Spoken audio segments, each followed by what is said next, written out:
Olá, prezados alunos, sejam muito bem-vindos a mais uma aula de sistemas hidráulicos.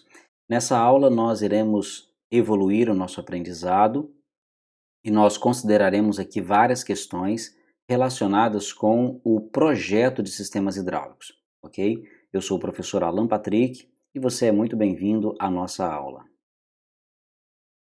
Nós vamos para os slides, onde nós poderemos conversar um pouco melhor. Então, o conteúdo dessa aula será projeto hidráulico, consideraremos a especificação dos componentes, grupo de acionamento, atuadores, válvulas, filtros, trocadores de calor, tubos e conexões. Nós falaremos sobre cada um deles, quais são os critérios a serem observados na seleção de cada um deles, para que depois, então, na próxima aula, nós falemos mais detidamente sobre, de fato, o projeto na parte de dimensionamento dos sistemas. Esse dimensionamento está relacionado, digamos assim, em duas fases. A primeira seria reconhecer a presença de determinado componente no circuito, ou a necessidade da presença de certos componentes, e depois determinar qual componente atenderia a essa necessidade. Então, para ficar mais claro, nós veremos detalhadamente cada um desses componentes. Bem, quando nós falamos de projeto hidráulico, o que nós desejamos? Vou fazer uma máquina hidráulica, vou projetar um sistema hidráulico para quê? Ele vai realizar provavelmente uma força, mas essa força é para quê? É para dobrar uma chapa? É para elevar uma carga? O que eu desejo fazer com essa força? Então, há diversas maneiras de executar uma força. Eu posso, por exemplo, acionar um tambor que enrole um cabo de aço e faça o içamento de uma carga. Eu posso também acionar um motor hidráulico que acione uma esteira, por exemplo. Eu posso acionar um cilindro que levante uma pá carregadeira, entendeu? Que levante uma plataforma sanfonada, digamos assim, uma plataforma elevatória. Então são diversas maneiras de se executar a força. Então é importante saber-se qual a intensidade da força se deseja, qual o sentido dela também, sendo uma grandeza vetorial, para se determinar então qual sistema vai se adequar a isso. O tempo de operação é fundamental. Sistemas que operam durante muito tempo, às vezes precisam então de especificações mais intensas também. Então esse tempo de operação também está relacionado a o quanto eu estou disposto a esperar para que o sistema me dê a ação principal dele. Vamos pegar aqui como exemplo, levantar um automóvel. Quanto tempo eu tenho disponível para esperar levantar um automóvel? Posso esperar 1 minuto? Ou não? É para uma oficina mecânica que tem uma alta rotatividade, então quanto mais rápido levantar, melhor. Não vou colocar para levantar em 1 segundo, 2, mas de repente 10 segundos, 20 segundos seja um tempo interessante para içar ou para levantar um carro a 1,5 m, 2 metros de altura. Entende? Então esse tempo disponível é fundamental. Estou trabalhando com um guindaste que vai fazer carregamento de navio ou descarregamento de navio. Eu preciso de velocidade na operação, ok? De maneira que esse guindaste tenha uma produtividade significante. Ainda, natureza da atividade. O que eu vou fazer com esse meu sistema? Eu vou, como a gente mencionou aqui, içar uma carga, fazer o leme de um navio, por exemplo, rotacionar, ou girar ali, acionar uma esteira hidráulica. Então, cada uma dessas atividades vai influenciar na escolha do meu sistema hidráulico e de algumas funções também que ele precisa ter, principalmente relacionadas à segurança, tá? E também a capacidade de desempenho, o desempenho. A forma de controle, alguns sistemas eu vou controlar de maneira elétrica, outros de maneira manual, outros à distância, remotamente, então essa forma de controle também interfere. O meu sistema hidráulico ele está embarcado num determinado equipamento, que de repente eu tenho que controlar a distância, por exemplo, então já não me permite o acionamento manual, eu vou ter que ter um sistema elétrico, uma eletrohidráulica ou uma eletropneumática, se for um sistema pneumático, para que seja controlado. Terei que também ter uma plataforma que permita esse acesso remoto. Em relação à precisão de movimento, então o quão preciso é necessário que esse movimento ocorra. Essa precisão de movimento, então posso de repente pensar assim, eu tenho que ter um controle na velocidade, minha velocidade ela tem que ser ajustada precisamente, posso citar aqui como máquinas de usinagem, por exemplo, né, que a alteração da velocidade interfere ali no acabamento que se tem do material, na velocidade de corte, né, na capacidade de remoção de material. Então essa precisão de movimento é importante para mim. Estou movimentando cargas. O quão preciso é que esse movimento do guindaste, por exemplo, né, seja capaz de colocar esses containers ou esse outro tipo de carga que se esteja movimentando. Se eu estiver usando uma empilhadeira, por exemplo, eu tenho que colocar por exemplo, estocar produtos, né? Se eu tiver que estocar produtos, às vezes a altura entre uma estante e outra, entre um nível e outro é pequeno, então eu preciso dessa precisão de movimento. Cada sistema tem as suas características e é preciso conhecer isso. Ritmo de trabalho, vou trabalhar quantas horas por dia? Tem tempo para a máquina parar e descansar? A máquina pode trabalhar 2 horas direto e parar e descansar meia hora? Ou é um sistema como, por exemplo, aqui, corte de eucalipto, que as máquinas às vezes trabalham 24 horas por dia, desce um operador, sobe outro e a máquina continua trabalhando. Isso é importante porque vai gerar aquecimento e eu preciso remover esse calor do óleo. Tá? Ainda o ambiente de trabalho que vou fazer, né? Então, eu estou trabalhando exposto à atmosfera, a intempéries, ao sol, à chuva. Isso vai estar relacionado com a robustez ou a capacidade dos meus equipamentos de suportarem, né, alguns agentes externos. Ainda o meu ambiente de trabalho, eu posso pensar, por exemplo, na temperatura. Eu estou trabalhando em lugares que são muito quentes, que chega a 40, 50 graus, isso vai influenciar na viscosidade do meu óleo. Então, há máquinas, por exemplo, que precisam trabalhar na faixa de 20 graus, 22, 25 graus. Então, essas máquinas elas precisam de um condicionamento, ok? Para que mude a característica, né, do ambiente e ela possa trabalhar no seu máximo desempenho. Então, muitas vezes nós veremos algumas máquinas enclausuradas e climatizadas para que possam render o seu máximo. Tá? Então, nós podemos perceber aqui, um atuador de dupla ação, uma válvula direcional 4 duas vias e um grupo de acionamento. Há uma variedade de atuadores, eu posso escolher diversos tipos de atuador. Há situações que um atuador de simples ação atende, há outras que eu preciso de um atuador telescópico, então a gente vai considerar isso. Válvulas direcionais, essas válvulas aqui. Há situações que eu posso usar uma válvula 4 duas vias como essa. Entretanto, há outras situações que eu preciso parar o sistema no meio do caminho. Por exemplo, estou elevando uma carga. Elevei a 1 metro, eu quero parar, realizar um serviço e depois continuar elevando. Essa válvula já não me atenderia, ok? E o grupo de acionamento, nós veremos quais são as principais variáveis envolvidas aqui, né? Mas nós temos a bomba, o motor, a válvula limitadora, o manômetro. Então, qual bomba eu vou ter, qual é a vazão, qual é a pressão? Nós vamos considerar um pouquinho sobre isso, beleza? Bem, primeiramente falando então do nosso grupo de acionamento. No grupo de acionamento, nós temos então vários componentes. Se você parar para pensar aqui, sobre o tanque, o reservatório, nós temos então, aqui a parte do filtro de enchimento, tá? Então esse filtro de enchimento, quando da reposição do óleo, né? Então ele permite aqui reter alguma partícula e impede a queda de algum objeto estranho, né, ao óleo aqui na hora do abastecimento. Também esse filtro, ele, ao mesmo tempo aqui em cima nós temos o filtro de ar, veja, praticamente o mesmo dispositivo, né? Esse filtro de ar, ele inclusive pode ter alguns mecanismos de atenuação ou de redução da umidade do ar, porque o ar atmosférico fica entrando e saindo dentro desse reservatório. Então, com isso, acaba-se admitindo no reservatório a umidade do ar atmosférico, que não é desejável. Essa umidade ela pode reagir com óleo e acidificar o óleo e causar depois algumas reações no sistema hidráulico. Então nós tentamos impedir isso, tá ok? Então a gente tem filtro de ar, filtro de enchimento, tenho aqui visor para controle do nível, escotilha de manutenção, ok? De vez em quando tem que se abrir isso aqui e limpar, essa escotilha permite isso, permite-se inspecionar para saber se há alguma corrosão, se há algum depósito de material, tá ok? Porque se houver algum desgaste acentuado em alguma parte do sistema hidráulico, a tendência é de que se retorne, né, através dessa linha de retorno, e então esses componentes se acumulem aqui no fundo do reservatório.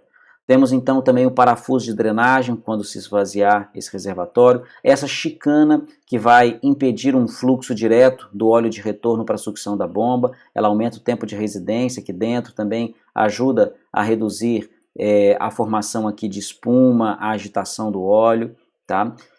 Temos aqui o filtro de sucção da bomba, tá? Uma exemplificação, tubo de aspiração, que é a sucção da bomba, um motor elétrico, que vai fazer o acionamento da bomba, a bomba propriamente dita, e a válvula de pressão, a limitadora de pressão, né, que vai servir como elemento de segurança para o nosso sistema. E a linha de pressão, que é a linha de recalque. Pois bem, esse grupo de acionamento, se nós formos projetá-lo então, veja, então aqui a simbologia dele, ok? Todos esses elementos estão implícitos aqui dentro dessa simbologia entre o traço e ponto. Ora, dentro do grupo de acionamento, então, eu tenho a minha bomba. E essa bomba está diretamente relacionada à vazão.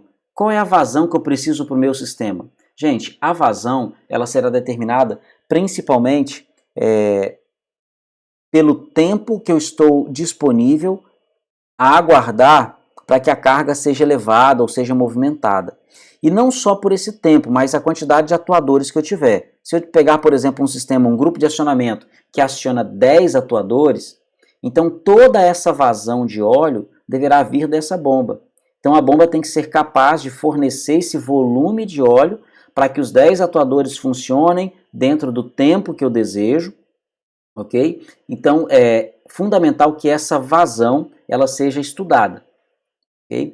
A pressão de trabalho, cada bomba tem um limite de trabalho. A gente já falou que os sistemas hidráulicos trabalham até na faixa de 300 bar normalmente, então é necessário que a minha bomba suporte pressões como essas. Não só a bomba, né, mas os outros elementos que eu tiver aqui. Então, se eu tiver mangueiras, tubulações, eles precisam suportar isso. A minha válvula, o meu manômetro, todos esses componentes precisam suportar essa pressão. Qual o volume? O volume de óleo que eu terei aqui. É normal considerar-se o volume de óleo suficiente para que o sistema trabalhe por 3 minutos. O que é isso? Se eu tenho uma bomba com vazão de 20 litros por minuto, é de praxe eu ter um reservatório de pelo menos 60 litros. O que seria isso? Ainda que não houvesse retorno do óleo, a bomba seria capaz de enviar óleo ainda por 3 minutos. Isso é para gerar uma margem de segurança, mas nós depois entraremos no detalhe sobre a quantidade adequada de óleo em função das trocas térmicas que acontecem no sistema, ok? Mas é só para você ter um parâmetro aí. Lembrando também que esse óleo, ele aqui no reservatório, ele sobe e abaixa o nível. Por quê? Se você está acionando vários atuadores no seu sistema, o óleo está saindo do tanque, está indo para dentro do atuador. A quantidade de óleo que retorna geralmente é menor.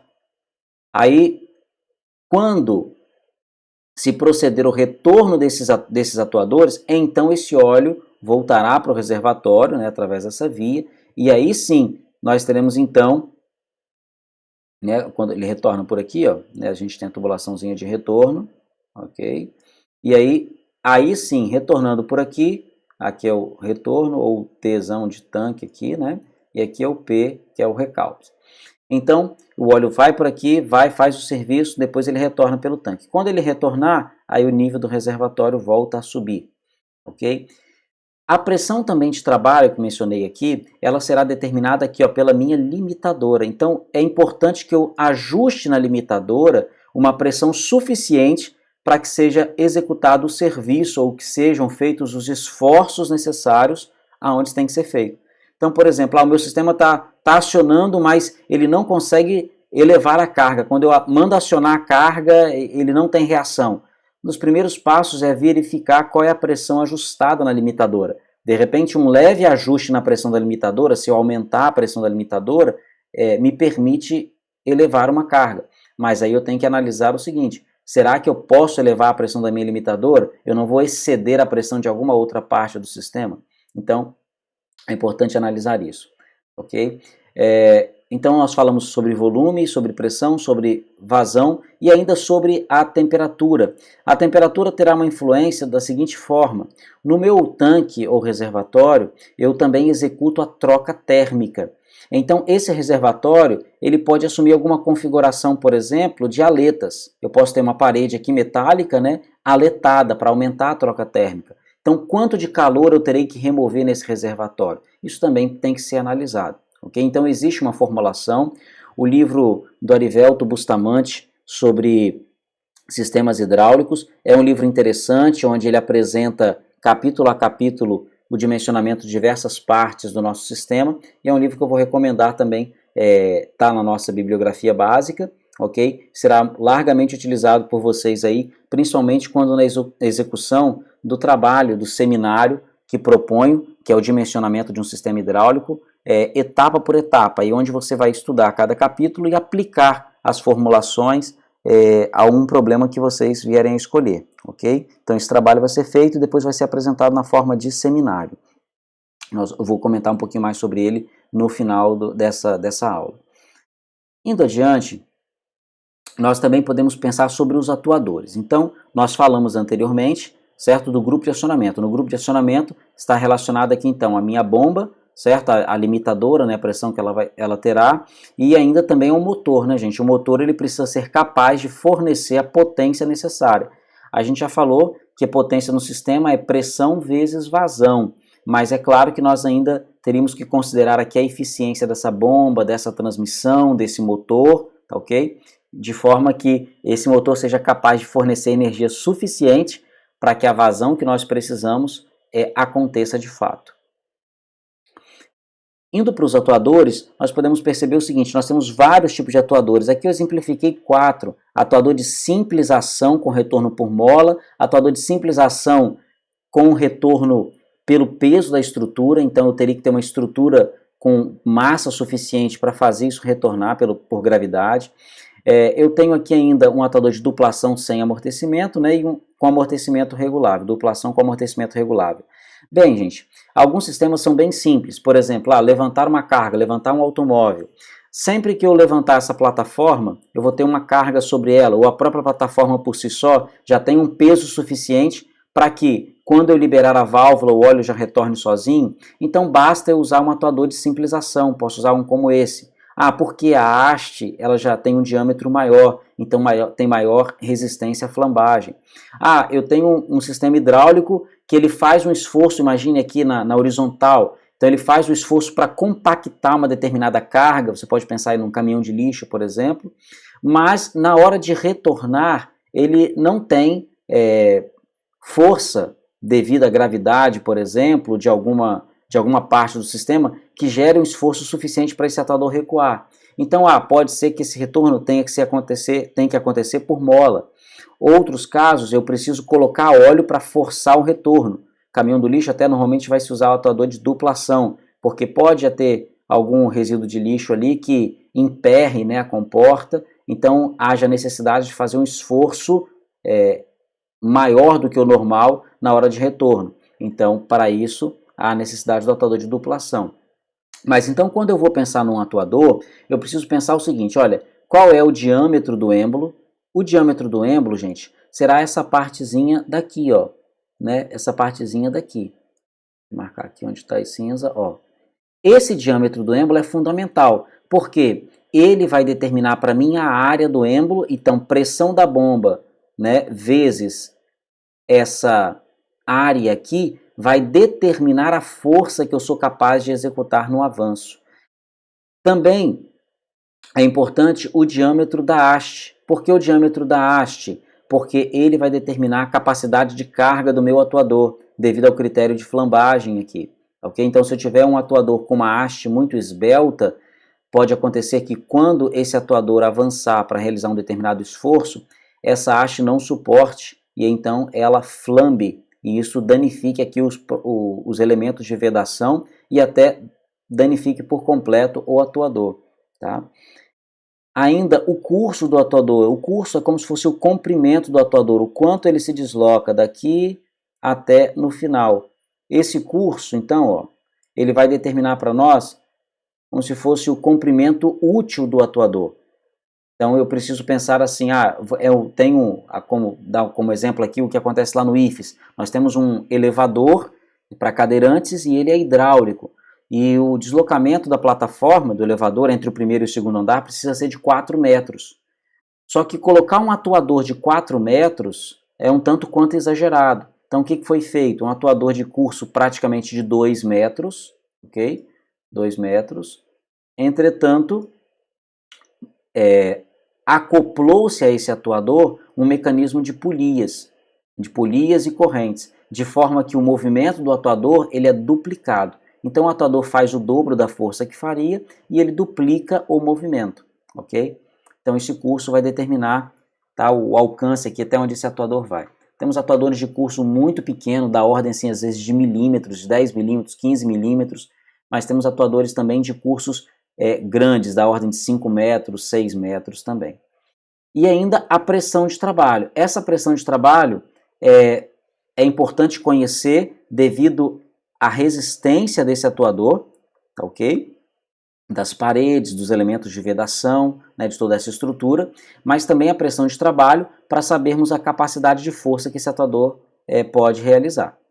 Okay? Então, os atuadores, quando da especificação, nós faremos o quê? Determinaremos diâmetro do êmbolo, diâmetro da haste, o curso e a pressão do trabalho. Okay? Seguindo adiante, pensando agora nas nossas válvulas direcionais. Nas nossas válvulas, veja que eu tenho uma válvula 3 duas vias, normalmente fechada.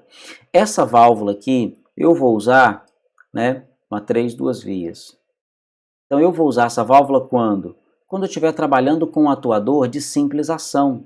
Aqui você vai ver uma aplicação que eu já vou mencionar, mas ela está sendo aplicada a um atuador de dupla ação. Por quê? Porque tem uma particularidade nesse circuito. Mas normalmente nós a aplicaremos em sistemas onde eu teria um atuador de simples ação. Então eu teria aqui o meu atuador, ó, e ele estaria ligado a essa válvula da seguinte forma. Desenhar com o mouse não é tão legal, mas aí você perceberia o seguinte, nesse momento o atuador estaria fazendo recuo para o tanque. Quando essa válvula fosse acionada, eu poderia colocar aqui, por exemplo, lá uma alavanca, né? Então se eu colocar aqui um acionamento por alavanca, ó, quando essa válvula for acionada, o óleo vai conectar P com A, vai entrar aqui nesse atuador e vai fazer esse atuador avançar, ok? Desse lado de cá não teria óleo.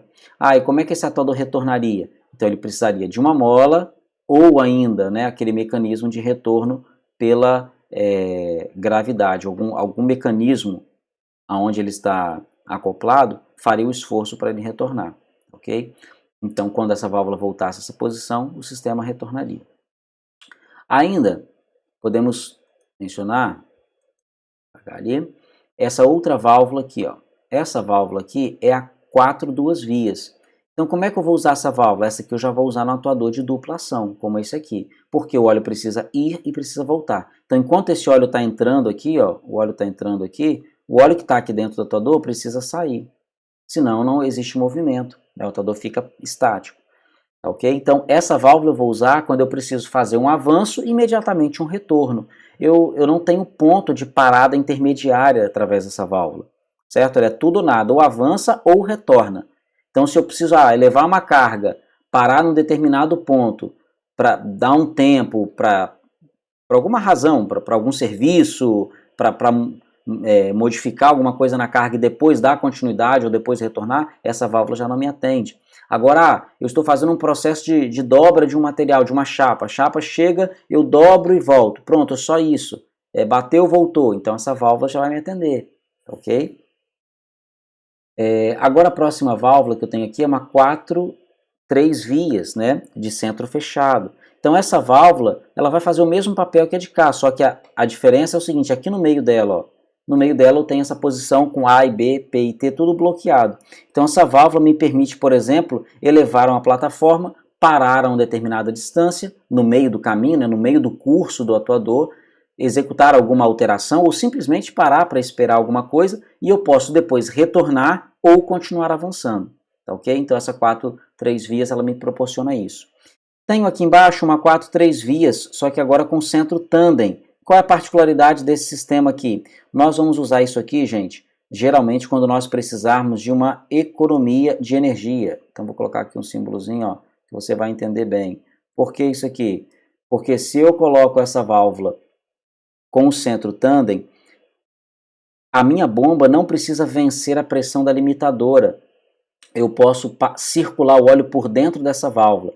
Com isso, eu economizo bastante na potência, tá ok? Então, por exemplo, se a minha limitadora estiver lá trabalhando a 50 bar, se eu for trabalhando, né, com esse sistema e a perda de carga, digamos, dentro dessa válvula for de 5 bar, o que está acontecendo? Eu estou reduzindo 10 vezes o meu consumo de energia, porque a minha potência, né, ela é o quê? É a pressão vezes a minha vazão, certo? Então, se eu considerar que eu estou mantendo a mesma vazão, né, nas duas, aqui eu teria que vencer a pressão da limitadora. Aqui eu estou vencendo só a pressão interna da válvula, tá ok? Então, ó, veja, uma pressão é 10 vezes menor do que a outra, consequentemente minha potência vai reduzir 10 vezes, tá bom? Então, esse centro tandem é muito usado quando nós queremos, digamos assim, aliviar a carga do sistema e reduzir o consumo de energia, tá ok? Trabalhar de uma forma mais eficiente.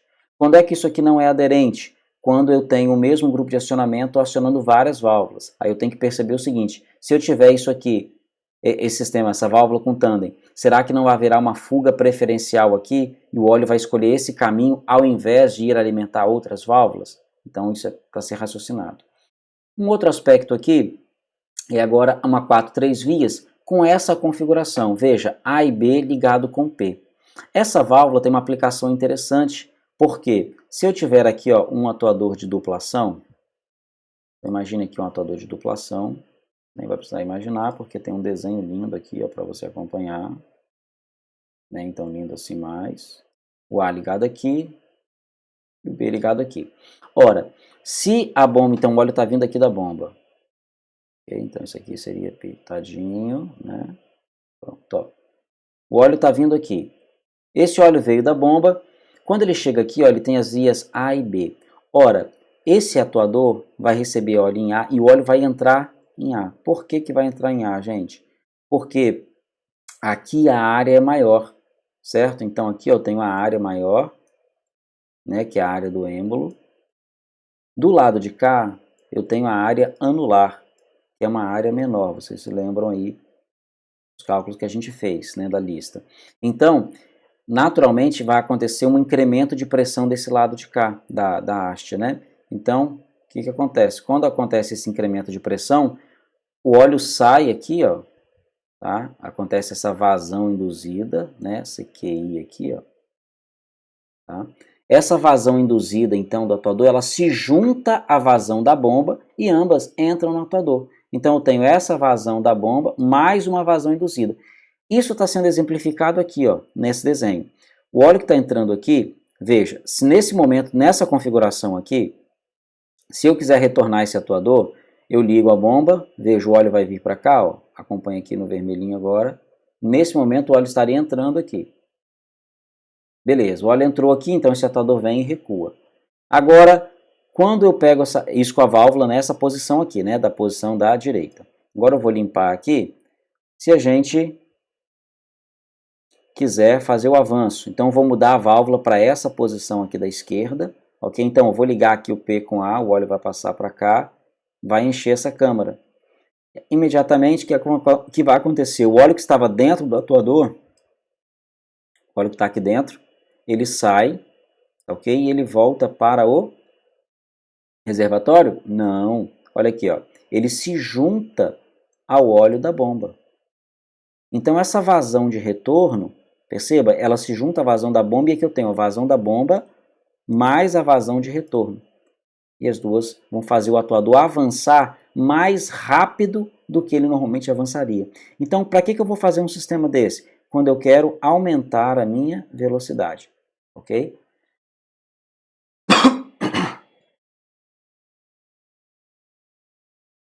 Então, se eu quero um incremento na minha velocidade, veja que nesse momento vai acontecer uma pressão resistente aqui, tá? Uma força de resistência vai acontecer. Então, eu vou perder a minha capacidade de força. A força nesse momento ela diminui, tá ok? A capacidade de força no avanço vai diminuir. Entretanto, a velocidade aumenta.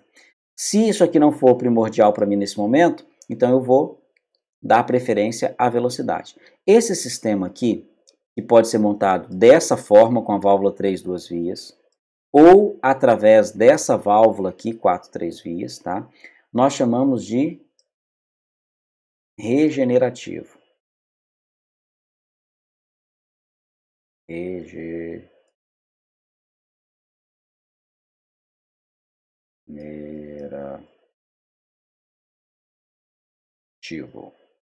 Beleza? Então esse é o sistema regenerativo, ou seja, o óleo que está saindo do atuador, ele se une ao óleo da bomba para proporcionar um avanço mais rápido. Se eu faço isso através dessa válvula, 4-3 vias, tá? O que acontece? Nesse momento aqui, ó, na posição da esquerda, eu teria um avanço normal, tá? Uma velocidade de avanço menor, porém a força normal. Nesse momento aqui do meio, eu teria um avanço acelerado, ou seja, o meu atuador avança mais rápido, porém fazendo menos força. E nessa posição aqui eu teria o retorno, ok? É claro que eu posso inverter isso aqui ou isso aqui, tá? Dependendo da ligação no atuador aqui. Entendido isso então? Veja, válvulas direcionais. Então eu preciso conhecer qual o atuador e quais as características que eu quero, né, que eu desejo no meu circuito, para então definir ou especificar qual é a válvula. Um outro aspecto da válvula também está relacionado ao tamanho da válvula. Então eu mencionei isso na aula passada. As válvulas, à medida que elas aumentam a capacidade de vazão, né, elas vão aumentando o tamanho, os canais, as vias internas, tá? De maneira que haja uma menor perda de carga. Então, na próxima aula, quando nós fizermos algumas simulações, nós poderemos perceber isso. Às vezes eu posso colocar no sistema uma válvula e ela pode ser o ponto de maior perda de carga. Por exemplo, se eu coloco uma válvula pequena, né, um tamanho 2, por exemplo, para comandar aqui esse atuador, e essa minha vazão da bomba é uma vazão grande, sei lá, 50 litros por minuto, a gente vai perceber que muitas vezes a bomba virá com a pressão, vamos colocar aqui de 100 bar aqui nessa válvula ela vai perder 30, 40, 50, 70 bar até. Então, não é normal isso. É normal dentro de uma válvula direcional a gente perder coisa aí de 3 bar, até uns 5 bar estourando aí. Mas quanto menos energia nós perdermos, né, quanto menos pressão se perder numa válvula, melhor, ok? Porque está se impactando diretamente na eficiência do seu sistema. Tá? Vamos apagar aqui e vamos adiante. Agora, algumas aplicações de válvulas de pressão. Veja, a válvula de pressão, aqui nós temos uma válvula limitadora, ao olhar para ela puramente, nós diremos que é uma válvula limitadora de pressão. Apenas um limitador de pressão. Entretanto, dependendo da posição que essa válvula é colocada no circuito, ela pode assumir uma função específica e assumir até um outro nome. Então, nesse caso, acompanha comigo aqui, ó, o óleo está vindo. Nesse momento, o óleo está, ó, acompanhando aqui na linha vermelha, tá? Ele está mandando esse atuador recuar. Beleza, esse atuador recua. O óleo que estava aqui, ó, sai, não passa pela limitadora. Ele vai fazer o quê? Ele passa aqui, ó, por esse bypass, por essa válvulazinha de retenção, tá ok? Passa nesse sentido. Vem, se une ao óleo, ó, desse atuador também e virá para cá. Daqui ambos virão para o reservatório. Ok? Então, esse atuador também, ó, recebeu o óleo aqui, entrada do óleo aqui. Então, o óleo que estava dentro do atuador sai, se junta ao outro e vem para o reservatório. Beleza, isso é o retorno. Agora, na hora do avanço, olha o que vai acontecer. A válvula vai estar nessa posição, né, da esquerda. O óleo vai subir por aqui, ó, virar para cá, fará avançar esse atuador. Agora, quanto ao atuador de cá, veja, essa via vai estar conectada com o tanque, tá? Então, o óleo vai vir aqui, ó, passar de P para A, né? Então, o óleo vem e avança esse atuador. Mas perceba que também o óleo pode vir para cá. Aqui ele não passa, ok? A válvula, ó, de retenção bloqueia a passagem. Então, o óleo vai chegar nessa válvula e o que vai acontecer? De acordo com a pressão que eu regular nessa válvula, eu posso, então, fazer com que o sistema ele avance primeiro esse atuador. Quando esse atuador chegar no final do curso, o óleo já não tem mais como fluir aqui para dentro. Para cá já está vindo para o reservatório. Então o que vai acontecer? O óleo tende a aumentar a pressão aqui. Quando se aumenta a pressão aqui, atinge-se então, de acordo com a configuração que eu fizer aqui, né, no ajuste dessa válvula, atingindo a pressão nessa válvula, então ela permite a passagem. Aí o óleo vai passar por aqui e vai fazer o segundo atuador avançar. Percebe? Então primeiro avança esse, depois avança esse. Essa válvula, então, está fazendo com que esses atuadores avancem em tempos diferentes, que esse segundo atuador só avance depois que o primeiro termina de avançar. Eu chamo essa válvula de sequência. Ela está cumprindo aqui a função de válvula de sequência.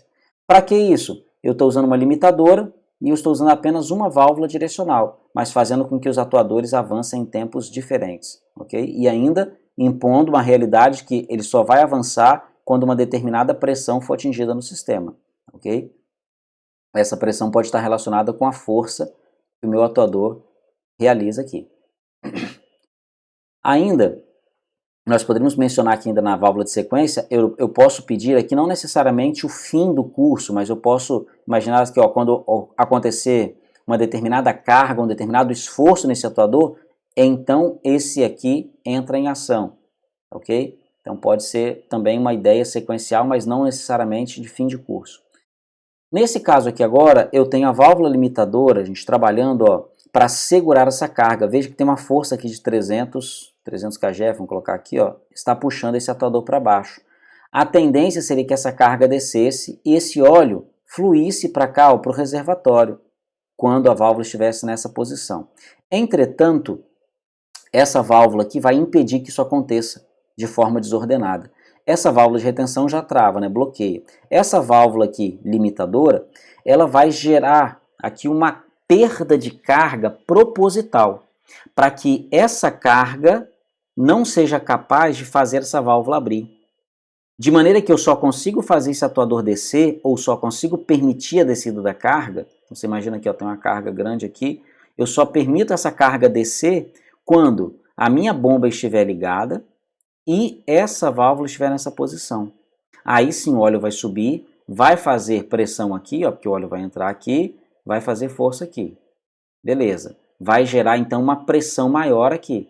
Gerou uma pressão maior aqui, eu consigo então exceder a pressão da minha limitadora e então o fluxo de óleo consegue passar por aqui. Mas somente quando a bomba estiver ligada e a válvula estiver nessa posição. Isso aqui é por mecanismo de segurança. Então, por exemplo, eu tenho um elevador. Eu não posso deixar o elevador descer loucamente quando ele quiser.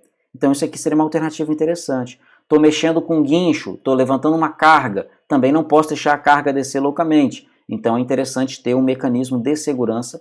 E esse mecanismo de segurança nós chamamos de válvula de contrabalanço, ok? Então quando a válvula limitadora ela está aqui em paralelo com uma válvula de retenção e está segurando uma carga, impedindo que a carga desça livremente, ela está atuando como uma válvula de contrabalanço, ok?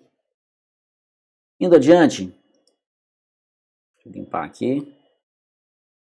Nós temos ainda a válvula limitadora de pressão atuando na frenagem. Ora, o que ela está fazendo aqui? Nós temos aqui os dois atuadores são motores hidráulicos, tá? Você pode perceber aqui.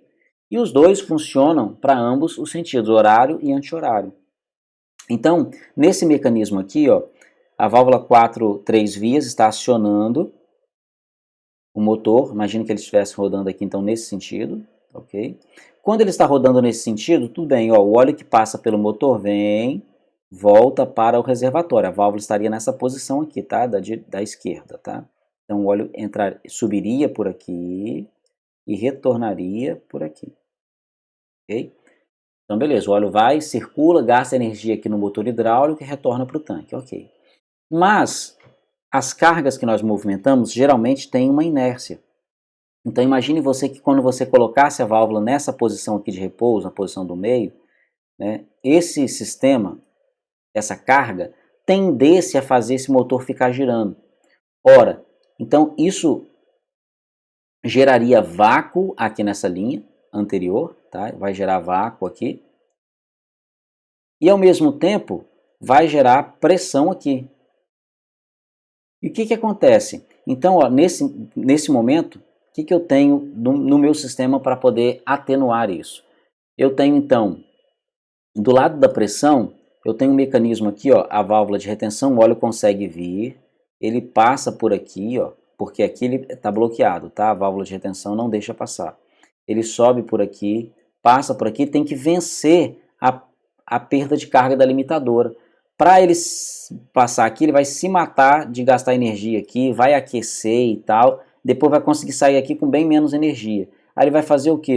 Como aqui está com vácuo, ele consegue vir para cá, entrar aqui e ser succionado. Então eu quebro também o vácuo. O que eu estou fazendo com essa válvula? Eu estou dissipando energia, eu estou atuando com o mecanismo de frenagem. Tá?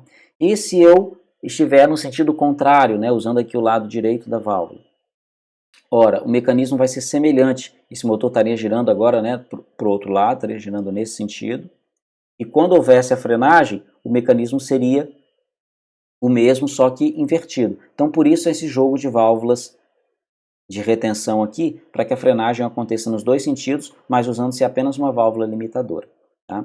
Aqui, de forma análoga ao que aconteceu ali, também nós temos um mecanismo de frenagem. Só que aqui eu tenho uma válvula com centro tandem, então eu consigo reduzir o consumo de energia. Vejo que eu estou mandando óleo para o reservatório, quando o óleo não está sendo usado em algum sistema, em alguma outra parte.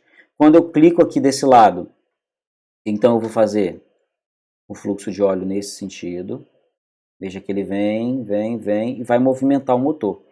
Quando ele movimenta o motor, então gastou sua energia, vem, vai passar aqui e virar para o reservatório.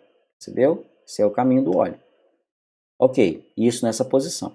Agora, se nós desligarmos essa válvula, jogarmos ela para essa posição aqui do meio, o que vai acontecer? Ora, a inércia da carga tende a fazer isso continuar girando. Então esse motor ele passa a atuar como uma bomba. Novamente, ele vai tentar succionar o óleo aqui, fazer sucção aqui, e vai dar pressão do lado de cá. Essa pressão do lado de cá, para onde esse óleo vai escapar? Ora, aqui está bloqueado agora. Então o óleo só tem como escapar, para cá ele não consegue passar, que tem uma válvula de retenção. Então esse óleo precisa vencer a pressão da limitadora para chegar ao tanque, ok? Que é o caminho dele. Então ele vai ter que gastar energia aqui, então também estou fazendo um mecanismo de frenagem. E do lado de cá, que foi gerado o vácuo, né? Foi a válvula, a bomba, o motor, perdão, succionou aqui. Ora, aqui para quebrar esse vácuo, eu tenho essa válvula. E essa válvula está conectada com o reservatório. Perceba então que quando gerar vácuo aqui suficiente, essa linha será preenchida com óleo que vem do reservatório. Então é uma linha que vai quebrar vácuo. De forma análoga, se acontecer no sentido contrário, também essa válvula vai quebrar vácuo. Então as duas válvulas estão frenando o sistema, e aqui eu tenho um sistema para quebrar vácuo na sucção do motor. São aplicações diferentes aí das nossas válvulas limitadoras de pressão. Bem, pessoal, uma outra aplicação interessante também é quando eu uso a válvula limitadora como válvula de segurança e válvula de descarga. E então eu tenho essa configuração aqui. Eu teria um motor aqui, tá ok? O mesmo motor acionando duas bombas. Tá?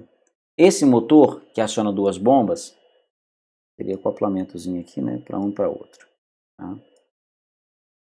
Esse motor acionando as duas bombas vai trabalhar da seguinte forma. Observe que aqui está escrito alta vazão, baixa pressão e baixa vazão, alta pressão. E eu tenho então duas válvulas limitadoras, mas uma está conectada logo aqui na saída da bomba, a outra um pouco além. Por que isso? Eu tenho aqui uma válvula de retenção, tá? Aqui a configuração dela é essa daqui, eu só estou exagerando. Veja, há sistemas onde nós desejamos pressões muito elevadas, mas o volume de óleo também é elevado. Então, se eu especificar uma bomba de altíssima vazão e pressão para acionar esse sistema, eu teria que ter um motor muito robusto, um sistema com uma potência muito elevada para alimentar tudo isso. Podemos mencionar aqui uma prensa de 100 toneladas ou de 100 mil toneladas, onde o cilindro dessa prensa é muito grande. Então, qual é uma solução interessante do ponto de vista da hidráulica? É ter um circuito alta-baixa. Alta-baixa. O que é isso? Eu tenho uma bomba de alta vazão e outra bomba de baixa vazão. O que vai acontecer? No primeiro momento, quando eu acionar esse sistema, eu tenho uma bomba de alta vazão funcionando, fazendo com que o óleo passe por aqui. Veja, a retenção permite a passagem por aqui. e esse óleo sobe para o meu sistema, vai lá encher o atuador. Essa bomba de baixa vazão também opera e ó, manda óleo também para o meu sistema. Então eu tenho duas bombas trabalhando, mandando óleo. Agora, o que ocorre? Quando o meu sistema, o óleo, né, estiver chegando no atuador, você pode imaginar que fosse um sistema, fosse um atuador grandão, fazer um atuador simplificado aqui. E esse atuador, né, imagina que eu teria aqui uma válvula, tá? E aqui, esquema. Esse atuador, ele vai avançando, né, imagina que ele vai fazer algum tipo de esforço aqui. Aqui é o início dele. Mas imagine que ele só comece a fazer força aqui, né, ou a força se intensifica aqui. Depois aqui é o final do curso dele. Ora, enquanto esse atuador faz esse trajeto aqui, ó, eu não preciso realizar grande força. Então eu não preciso de uma pressão elevada no meu sistema. Todo esse volume de óleo que é consumido até ele chegar aqui, eu posso então trabalhar com a bomba de alta vazão e a baixa vazão juntas, e elas farão o atuador avançar mais rápido.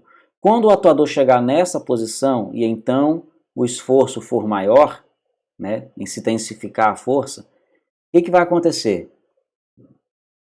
A pressão no meu sistema aumenta. Quando aumentar a pressão, essa válvula aqui, ó, de descarga, está atuando como válvula de descarga, ela vai perceber que a pressão aumentou. Então ela libera a passagem, ok? E a minha bomba de alta vazão, ao invés de mandar o óleo para lá, para o meu sistema, para a direita, ela vai mandar o óleo para cá, para a esquerda, para o reservatório. Então, por exemplo, eu posso regular aqui para esse aqui abrir com 10 bar, com 20 bar. Ah, mas e quanto é que é a pressão final dessa bomba? Ah, esse aqui, o sistema aqui trabalha, por exemplo, com 200 bar. Aí beleza, então essa bomba aqui vai continuar trabalhando. Ah, mas por que eu vou fazer isso? Porque agora, ó, perceba, o meu curso é pequeno.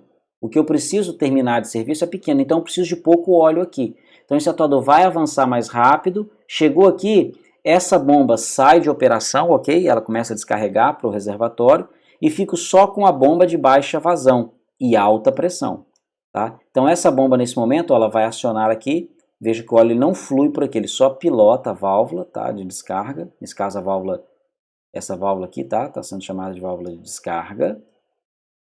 E essa válvula aqui, ó, é a minha válvula de segurança. Ok? Então, quando a pressão estiver próximo, né, dos 20 bar aí, essa válvula aqui de descarga vai abrir. Então a bomba de alta vazão joga o óleo para cá. Com o passar do tempo, à medida que o esforço chegar aqui e a pressão aumentar, então a minha válvula de segurança, né, aqui vai abrir, tá ok? Quando chegar lá nos 200 bar, e então essa bomba vai ter o fluxo de óleo aliviado para cá. Dessa maneira, gente, eu consigo economizar bastante no meu grupo de acionamento, tá? Então esse sistema é chamado de sistema alta-baixa, tá bom? Alta-baixa, alta vazão, baixa pressão ou alta pressão, baixa vazão, beleza? Fica atento a isso aqui que eu costumo cobrar isso aqui na prova, beleza? Então você precisa saber fazer esse sisteminha aqui.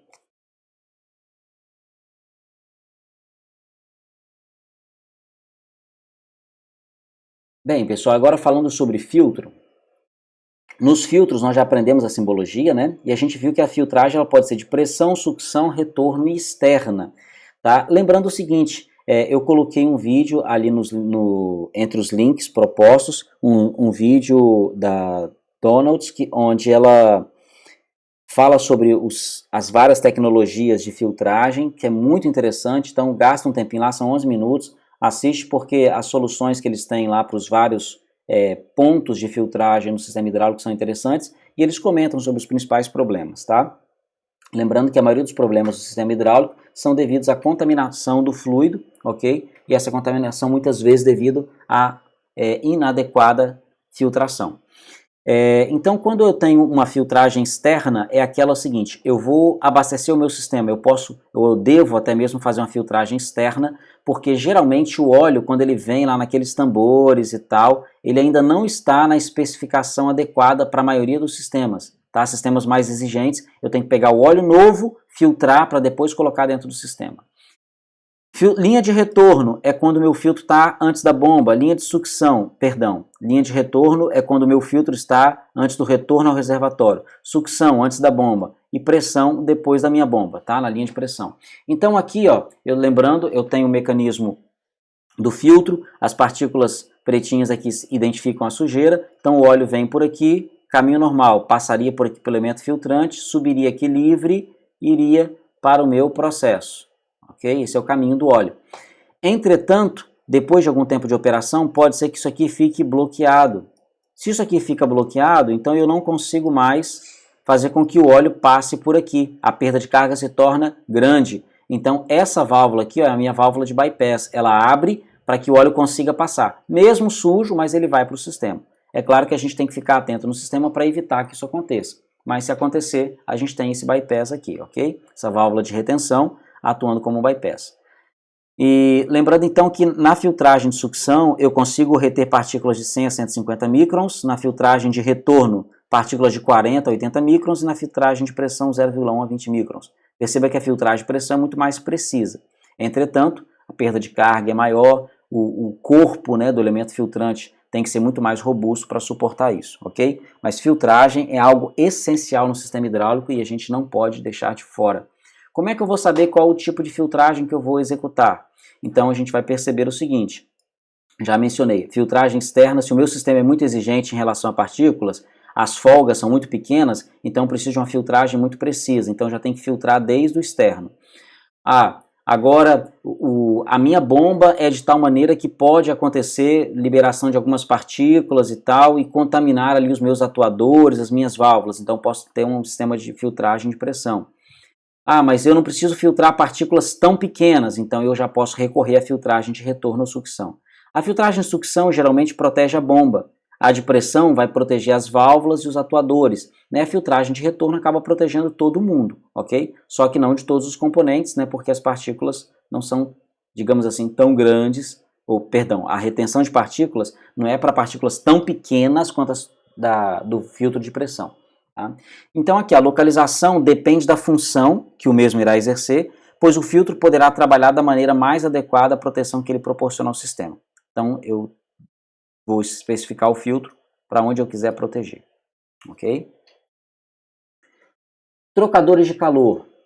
Os trocadores de calor são elementos também fundamentais, principalmente para sistemas que trabalham em alto regime, onde eu tenho intensidade de trabalho e geração de calor. Então, aqui eu tenho um trocador de calor, onde eu vou resfriar o óleo com água, ok? Então, tenho aqui o trocador de ar, água, óleo, né? O óleo, água.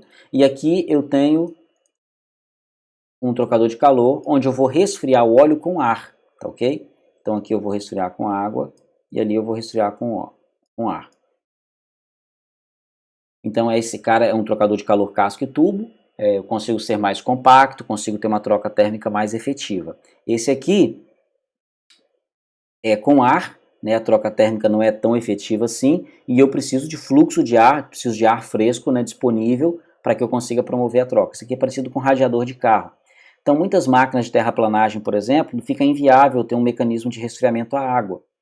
Agora, quando eu tenho uma máquina estacionária que está num galpão, que está próximo de algum local onde eu consigo circular a água e passar água fresca aqui para resfriar o óleo, então esse aqui é mais viável. Agora, quando eu tenho máquinas móveis, né, como as retroescavadeiras, máquinas de cortar eucalipto aí e tal, muitas vezes eu tenho que recorrer ao resfriamento a ar, ok? Então esse resfriamento vai entrar no sistema quando eu perceber que a troca de calor no reservatório ela não for suficiente. Aí nós adicionamos esses elementos para garantir que o óleo trabalhe dentro das temperaturas adequadas, ok? Então, que trocador de calor eu vou selecionar? Depende do ambiente que eu vou trabalhar e da quantidade de calor que eu quero remover. Ainda falando de tubos e conexões, nós podemos nos deparar com alguns questionamentos. Rígido ou flexível? Eu tenho um movimento do braço da retroescavadeira, ora ele está retraído, ora está avançado. O que acontece? Eu preciso de flexibilidade, então vou ter que usar mangueiras. Quando eu falo de mangueira, também coloquei um vídeo lá, um link de um vídeo, para vocês assistirem sobre a questão do raio de curvatura das mangueiras. As mangueiras têm um raio de curvatura e a gente não pode desrespeitar isso, senão ela acaba dobrando e perdendo a sua função e até mesmo sua capacidade de resistência às altas pressões. Tá? Então existem curvas que ajudam quando a mangueira precisa fazer uma curva mais acentuada, ok? Então, flexibilidade, se eu tenho alguma necessidade, né, de compensar um movimento, então eu vou recorrer às mangueiras com flexibilidade. Ah, o meu sistema é rígido, é uma máquina estacionária, ou é até uma parte de uma retroescavadeira que seja, ou de uma outra máquina que trabalhe, uma máquina móvel, né, mas que me permite a tubulação rígida, né, tubos de aço e tal. Então, eu vou recorrer ao rígido, ok? Porque não se faz a manutenção com tanta frequência, não precisa ficar se montando, desmontando com tanta frequência, então eu vou recorrer às tubulações rígidas. Questão do diâmetro. O diâmetro das tubulações é escolhido de tal forma, né, ou é especificado de maneira que as velocidades aqui não sejam tão elevadas, porque velocidades muito elevadas vão impactar lá no número de reinos e na perda de carga. Então, qual é o diâmetro mais econômico para uma tubulação? Também não posso colocar um diâmetro exagerado, porque fica muito cara a tubulação, e também as dimensões, né, ficam exageradas e o sistema deixa de ficar compacto. E a boa relação peso-potência, né, do sistema hidráulico, ela acaba se perdendo. Então, existe forma de calcular o diâmetro, vocês trabalharam isso, acredito, ali em máquinas de fluxo, mas nós revisaremos alguns conceitinhos aí, o Arivelto ele apresenta isso de uma forma bem simplificada ali, tá?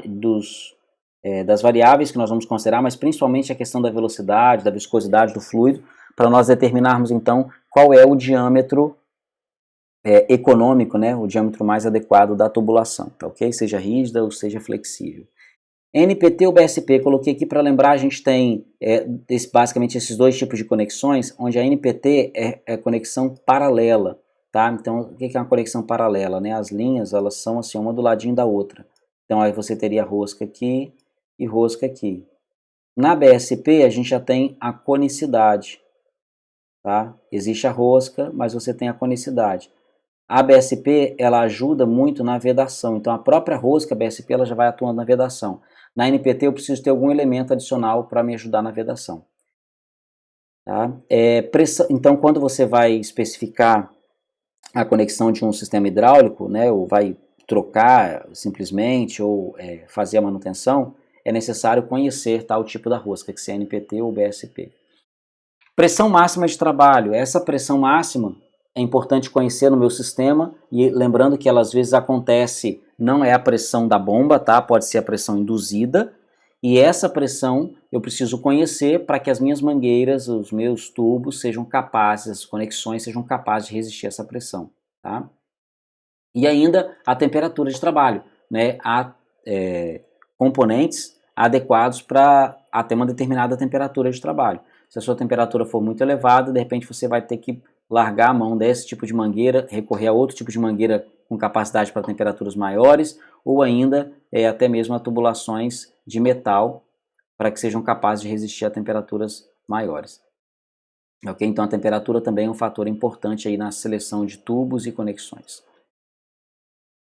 Bem, pessoal, nessa aula de hoje então, a ideia foi principalmente mostrar algumas aplicações de válvulas, alguns conceitos, tá? Teóricos que a gente precisa levar em consideração no projeto e dimensionamento de sistemas hidráulicos. Na próxima aula, nós entraremos então através da simulação de alguns componentes no FluidSim, e nessa simulação de circuitos, nós poderemos perceber o impacto de alterar o diâmetro, o curso, a vazão, a pressão, tá ok? Tamanho de válvula. Então nós conseguiremos ter uma noção melhor das variações que as dimensões proporcionam através do FluidSim. Então a simulação nos permite isso. Tá? O FluidSim tem de livre acesso, é um software da Festo, ok? Então tem a versão estudantil aí que você pode baixar, e ela tem duração de 30 minutos, mas você usa 30 minutos, depois ele bloqueia, não dá para salvar. Aí você fecha, abre de novo e usa mais 30 minutos, ok? Se você voltar à hora do computador, costuma também dar certo para você ter mais tempo de trabalho, tá?